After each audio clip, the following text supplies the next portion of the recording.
Hello बच्चों, let's see this question and here this question say describe any four modern method of farming।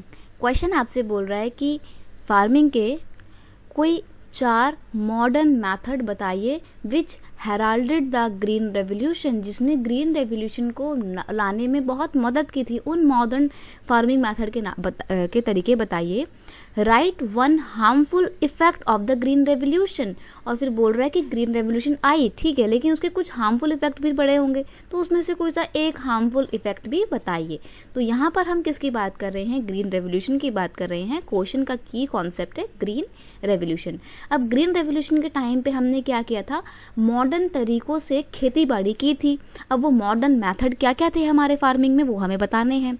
तो सबसे पहली बात, modern method of farming which heralded the green revolution are number 1 high yielding variety seeds. इनको आपने देखा होगा, हर जगह लिखा होगा HYV सीड्स का इस्तेमाल किया गया था।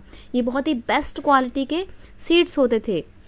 नेक्स्ट है HVC pump, PVC pump for the irrigation. खेती बाड़ी करने के लिए जो मॉडर्न पंप का इस्तेमाल किया गया था, PVC पंप, उसकी वजह से ईजिली इरिगेशन की एक्टिविटी भी हम लोग कर पा रहे थे और किसान जो थे वो अब अपनी प्रोडक्शन के लिए, इरिगेशन के लिए बारिश के ऊपर, रेन के ऊपर डिपेंडेंट नहीं थे।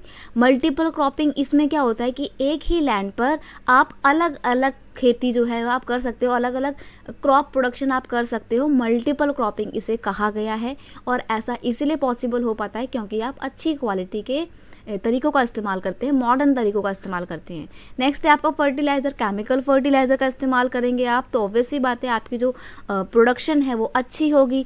आपने मॉडर्न केमिकल इंसेक्टिसाइड का भी इस्तेमाल किया जिसकी वजह से आपकी फसल में कीड़े नहीं लगे, तो इस वजह से प्रोडक्शन बहुत तेजी से बढ़ी थी। तो ये थे ग्रीन रेवोल्यूशन के कुछ मॉडर्न मैथड ऑफ फार्मिंग। अब अगर हम बात करें हार्मफुल इम्पैक्ट की कि क्या क्या नेगेटिव इम्पैक्ट पड़े ग्रीन रेवोल्यूशन के, तो सबसे पहली बात, fertilizers pollute the ground water. जो हमारा ग्राउंड वाटर था उसको तो बहुत ज़्यादा पॉल्यूट किया था हमारे इन मॉडर्न केमिकल फर्टिलाइजर्स ने। It is associated with the loss of soil fertility due to the increase use of chemical fertiliser. Simple सी बात है, ग्रीन रेवोल्यूशन की वजह से जो मिट्टी थी ना, जो सॉइल थी, उसकी फर्टिलिटी बहुत कम हो गई थी क्योंकि हमने केमिकल फर्टिलाइज़र इतना ज़्यादा इस्तेमाल कर रहा था कि मिट्टी हमारी ख़राब हो गई थी। तो ये एक बहुत ही नेगेटिव इम्पैक्ट पड़ा था ग्रीन रेवोल्यूशन का। तो ये कुछ मॉडर्न तरीके थे, मॉडर्न मेथड और नेगेटिव इम्पैक्ट हमने यहाँ पे जाने। I hope you understood it well. Best of luck.